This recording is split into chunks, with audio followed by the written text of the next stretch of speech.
चलिए आज हम लोग साइंस के बारे में जानते हैं। साइंस को हिंदी में क्या बोलते हैं? विज्ञान बोलते हैं। विज्ञान जो बना है वह दो शब्दों से मिलके बना है, वि जोड़ ज्ञान। इससे क्या बना? विज्ञान। वी का क्या अर्थ होता है? विशेष। ज्ञान का क्या अर्थ होता है? जानना। अगर हम लोग बात कर रहे हैं ये साइंस की, तो साइंस शब्द का जो उत्पत्ति हुआ है वो कहाँ से हुआ है? लैटिन भाषा के साइंटिया से हुआ है। यानी लैटिन भाषा के साइंटिया वर्ड से क्या बना? हमारा साइंस शब्द बना। अगर बात करें साइंस का अर्थ क्या होता है, तो साइंस को इंग्लिश में क्या बोलते हैं? टू नो का हिंदी क्या होता है? विशेष ज्ञान। अगर हम लोग बात करें साइंस आखिर क्यों इसका जन्म हुआ, क्यों इसका उत्पत्ति हुआ, तो किसी घटना के घटित होने के कारणों की खोज ने क्या किया? विज्ञान को जन्म दिया। यानी हमारा वातावरण में कुछ भी घटित होता है, उसी को जो हम लोग खोज करते हैं, उस पर जो रिसर्च करते हैं, उसी के लिए क्या हुआ है? हमारे विज्ञान का जन्म हुआ। तो चलिए हम लोग जानते हैं साइंस विज्ञान, यानी साइंस की परिभाषा क्या है, विज्ञान क्या है।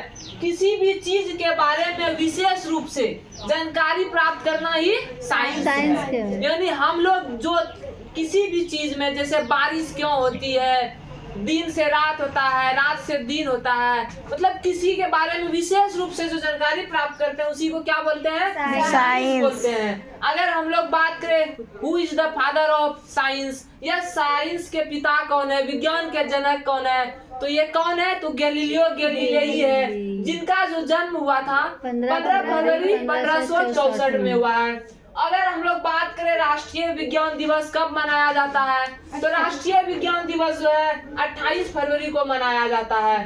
अगर अब हम लोग भारत के बारे में बात करें कि भारत के साइंस के जनक किसे कहा जाता है, तो भारत में आधुनिक विज्ञान के जनक जगदीश चंद्र बोस को कहा जाता है।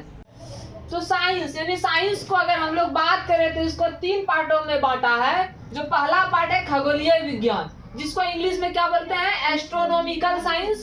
दूसरा होता है प्राकृतिक विज्ञान, जिसको इंग्लिश में बोलते हैं नेचुरल साइंस। तीसरा जो होता है भूगर्भ विज्ञान, जिसको इंग्लिश में क्या बोलते हैं? Geological science. फिर हम लोग अगर बात करें तो प्राकृतिक विज्ञान को 2 भागों में बांटा। पहला है भौतिक विज्ञान, जिसको इंग्लिश में बोलते हैं फिजिकल साइंस। दूसरा जो है वो है जीव विज्ञान, जिसको इंग्लिश में बोलते हैं बायोलॉजिकल साइंस। फिर भौतिक विज्ञान को यानी फिजिकल साइंस को 2 पार्ट में बांटा। भौतिकी जो अभी हम लोग पढ़ेंगे, फिर रसायन यानी केमिस्ट्री, यानी 10th में भौतिकी भी पढ़ना है और केमिस्ट्री यानी रसायन भी पढ़ना है। जीव विज्ञान का बात करें तो इसको 2 पार्ट में बांटा गया है। वनस्पति शास्त्र, जिसको इंग्लिश में बोलते हैं बॉटनी, और जंतु विज्ञान यानी जंतु शास्त्र, जिसको इंग्लिश में बोलते हैं जूलॉजी।